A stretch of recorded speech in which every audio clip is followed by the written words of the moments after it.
Womp womp.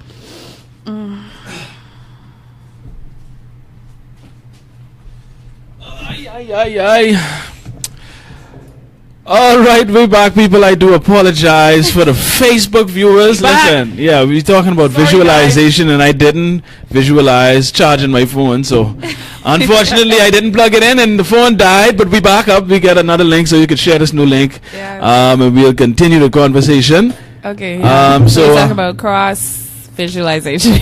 Cross visualization. What it is? That's when you your goals are not your own. They are somebody else's. When somebody you gotta adopt them and take them on and neglect your own goals. And that happens too much in this town. It happens a lot. I've seen it happen a lot where you support somebody else at the what you call it, at the cost of your own. Yeah, that happened to me recently. Well, that always happened to me. Yeah. Okay. Because I just give an example. You know what it is? I just like to help people. Yes. You know what I mean? And when you see something in somebody, and you want that full potential to be, released. Yes, and to be manifested, you want to do what you can to help and cultivate it, to help it to grow. Yeah. So it's just I don't want to call nobody name, but I mean, give an example. It's just an example of assisting somebody with their development, their branding, and all that other stuff, and basically consultation, advice, and strategies and all kind of stuff in there, and they just you visualizing it more than them, or you believe in it. Exactly. It's a matter of you seeing more in somebody than they see in themselves. And yeah. Also, that is also though is that especially in a case like that where someone comes to you, they're passionate, they have a dream, they have what they want to see, and you kind of hit them with the practicality or the potential what you could actually do, and then they realize it's more work than they actually thought it was. Right. Yeah, that's happened too. And that's kind of like a vision shock, if you will. There's like, you want these things to happen and do these things and do that, but you have to do all of this, and for the most part, it's your vision, so you have to do most of the work, and that kind of takes people aback. So it's kind of twofold. Is that you deal with people where you kind of give more energy than you thought you would, because you bring more to the table. But it's also the fact that you engage on an equal level, but they don't see the work that needs to go into it. Yeah. And for something, especially if you are sharing visions with people, even if it's your partner, if you're in a relationship or whatever like that, you got to be 50-50. Everybody got to bring work to the table. No matter what the vision is. If it's your vision, you got to put in that work. If you're sharing that vision with somebody else, everybody got to put in that work. And the moment that someone else does it more than that, especially if you are not if the person who put in more work than you isn't the person with the original vision, then you have issues. You get frustrated. You get you get complacent. You get a lot of different things, and then you wonder what's going on. Yeah, and that's what I hate. I shouldn't want more for you than you want for yourself. Yep. And too often that has happened. It's like people, and when you talk to them about stuff, it's like they're all excited and I want to do this. Yeah. But when it's time to actually do it, do the actual work to get it done, it's like, where was all that enthusiasm you just had? I mean, and that's the biggest thing too. Is like it isn't against the person. They obviously want better for themselves. Yes. But no, they don't. Yes, they do. At some small cellular level, they would like. They don't want better for themselves. Because my attitude is, if you really, really want something better for yourself, then you would do something about it. You would do what's necessary. Like we had this conversation. Yeah. No, but it's honestly, that's how I feel. Like if you ain't doing nothing to change your circumstances, don't complain. You don't want better for yourself. I contest that to the simple fact that the people who probably run into issues like that, they don't know their own potential. I personally believe that. Explain. They don't know what they're capable of. They only feel like they're capable of this. I don't know if that's through psychologically being in a job or in a place like where they're told they are this or lower than. They don't know what they could potentially achieve. Then it's kind of bottlenecking the vision.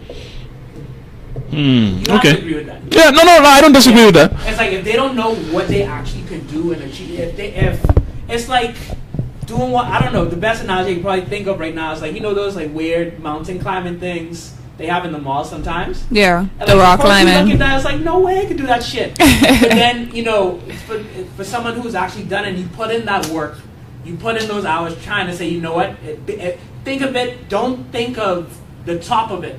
Think of like the baby steps to get to it. And a lot of people don't realize their own potential themselves, and I think that's one of the core things that I think too often we try to preach to people as opposed to trying to get them to make realizations of their own by themselves. I give a certain brand of tough love. Apparently, other people have said this, but I try to talk to you and ask you questions so that you kind of get to where it is that you are trying to go, as opposed to me trying to tell you or preach to you that you should do X, Y, Z.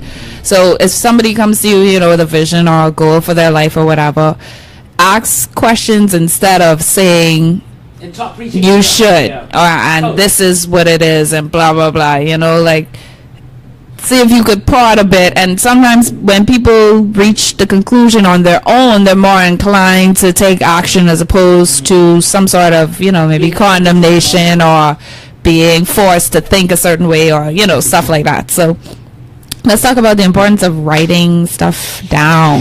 Oh boy. Greg's silent. Greg is like, oh Lord. Yeah. Mash all mic on. I definitely, now the word that I look at it now is documenting it. And Gary Vee kind of made that more popular now. Yeah. But I always, for me, I have to write it down because I have to see. It's obviously you have a lot of these ideas and visualizations in your head. I have to see it in some way. One, and I have to move it around organically. That's like when I do like vision things or like doing roadmaps and stuff like that. I put it in a digital form where I can like reorganize things and put it into order or group it up if it's similar enough. And then I kind of separate what doesn't make sense or what I've done and didn't really like before. So that's kind of how I visualize stuff. But it's definitely important to write it down. Yeah. And writing it down, you're more accountable, I guess, for what it is that you are planning to do or seeing yourself do as well. Because if you can go back to a list to say, okay, I want to do blah blah blah, or I see myself blah blah blah, my business will be. And of course, you know, we talked about being very specific when you're writing things down. Be intentional and be specific about what it is that you're writing in the vision that you have. If you're creating a vision board, you want to put things that are relevant and realistic, right? But then you also make it smart goals, smart vision, whatever. But when you're posting these things, because I've seen a lot of people kind of just flip through and just be like, ooh, blah blah blah, cut that out or post that or whatever, and they're not really intentional about it. Like, yeah, I want a house, this house looks nice, yay, grab it. No, what kind of house do you want? How many rooms do you see? Okay, you walk into the kitchen. This is how intentional I am, right? Walk into the kitchen. When you look over here, what do you see? What color is this? How does this look? Blah, blah, blah. And you take yourself mentally through all that. That's in any aspect of whatever, whether it be your business or personal life or whatever. And literally walk yourself through what it is that you're envisioning and be specific about what it is that you're seeing in your mind. And if you write that down, I'm pretty sure. Yeah, but even like on a you'll have success. Like that, in terms of like being super specific. Yes. I kind of do that too, but not like on a daily practice. Like say if I need to actually like feel motivated about something like to really push it through. So probably like when I get the most frustrated and you think about all it, like it's just you ain't getting in flow trying to do it, like then you break it down eventually because. And this might sound super trippy, but it's kind of like if you think it and you know what the outcome is, it already happened, type of thing. That's what it's supposed to be. So you kind of reverse. You kind of reversing it. So like everything that happens to it. So and I personally feel, especially when it comes to building habits that you want to do like long term things, and you know exactly how your day in and day out goes, then and you visualize the outcome of that, it's easier for you to do those habits more organically versus trying to force yourself to do a new thing. Yeah. Kind of thing. Like, yeah. That's the best way I can kind of explain it without getting too trippy. Yeah, my problem is I don't... Well, let me not say my problem. Yeah. I don't like to write things down. What about typing? Why? Can you type them out? Can you do like an online So something? How do you keep track? How do you keep track? Keep track of what? Progress. It's all mental, to be honest. I know where I was at a certain point in my head, Last year, I know where I'm gonna be. Like, I'm being honest. That's the truth. I just don't. I have a issue with, like, I'm not into books writing and all of that stuff. I'm very, very, very practical. That's what they call it. Hands on. I like to, do things. I don't like to write and all of that stuff. And it was back earlier in my days, I used to write a lot. In school days, I used to like to write essays and all of that stuff. It's just some, I guess, in my genes, for some reason, I get tired of things quickly and I move on to things. So why don't you start small? Why don't you What you pick mean? one thing? Let's say you pick one thing that you would like to visualize, or something that you I would just like do it to up here. Yeah, but what if you write it down though? What if I write it down? What, exactly. What That's if what I we're write it asking. down? I don't What if know. I write it Because I'm down? sure, I don't know about you, right? I think, I don't even know how many thoughts, I wouldn't even put a number on how many thoughts I have in a day.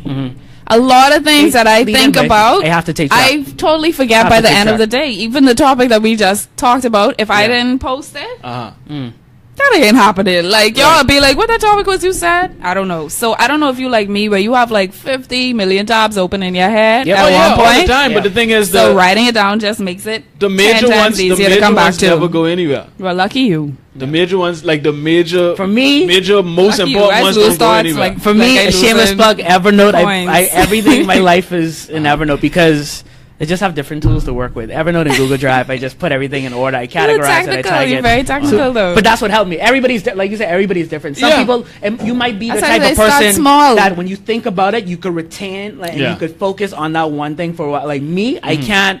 Like I have to divide attention, like switching every time. So like when I move from a place, like if I do move, I make sure that's documented somewhere. So if I need to come back and You like can. gather my thoughts, I could. So it's just different. We have a specific comment, more client related, from Brandon Morrison. Okay. Christian Hi, Morrison on Brano. Facebook.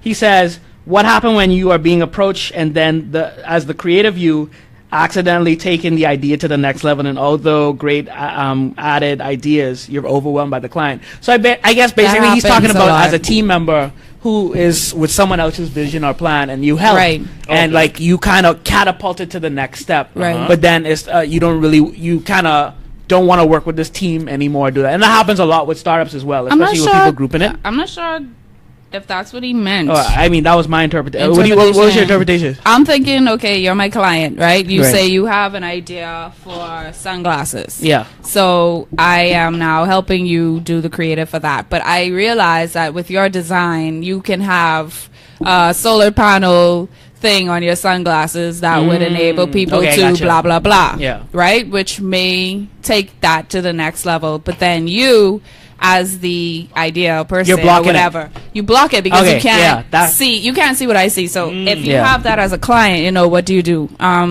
For me, I don't take action. So if I say something to you, I gauge your initial response.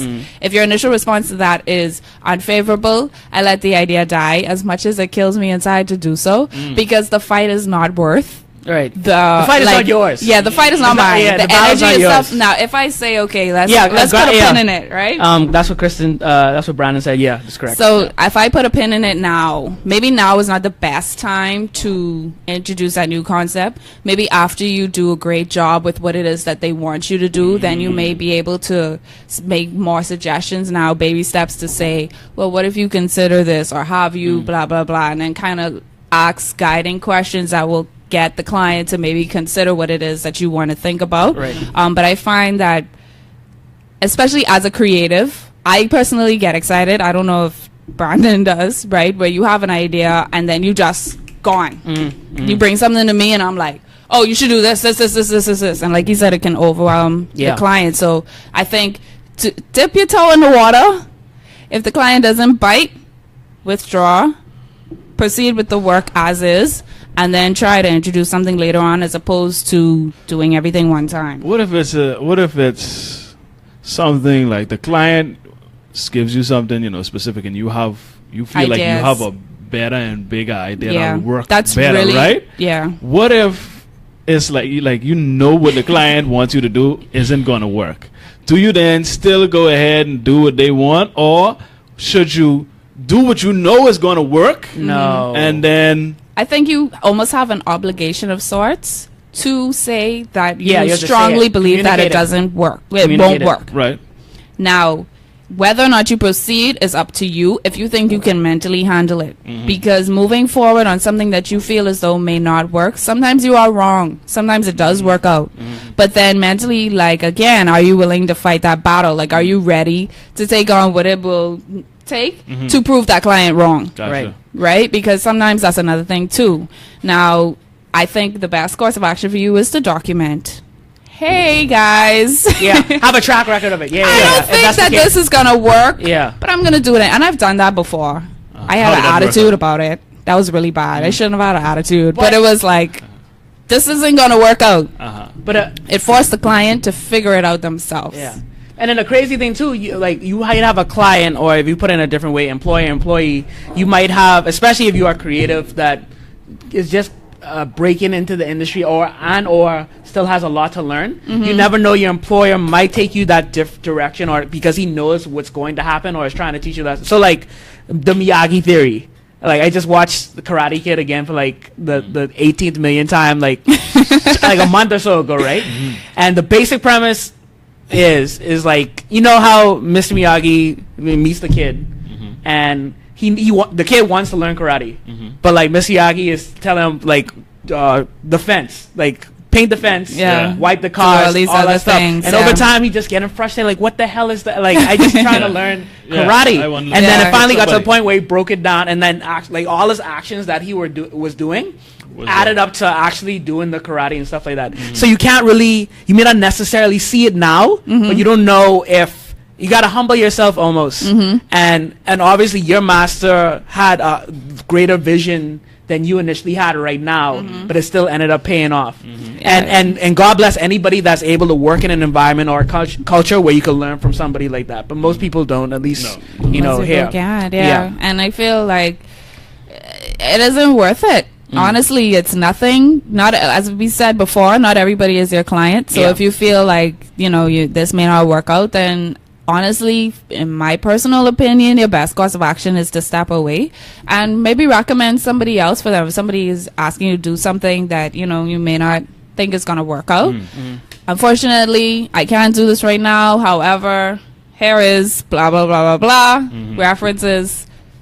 Best of luck, eh? Right. All right. Great advice. All right, we can wrap this show up. That's done 34 minutes.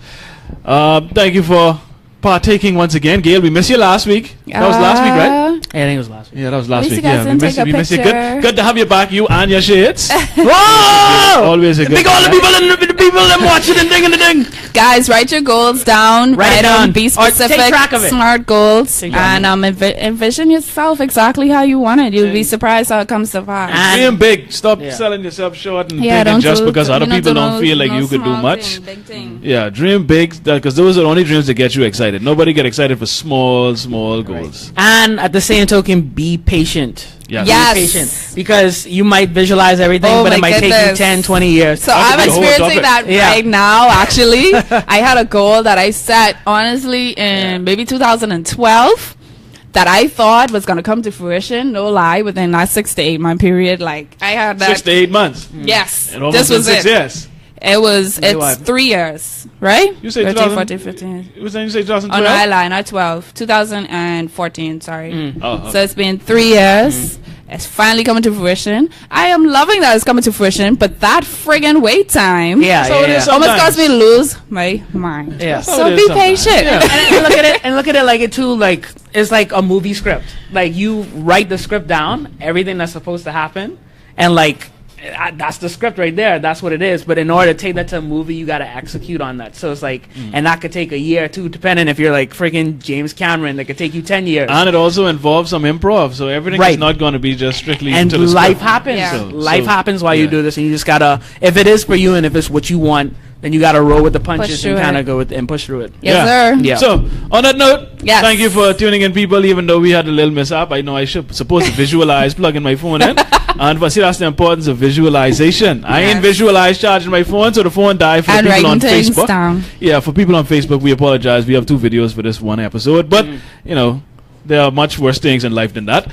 And we want to thank you for tuning in regardless. Appreciate it. And until next time, losers make excuses, winners make adjustments. Woo! Bye.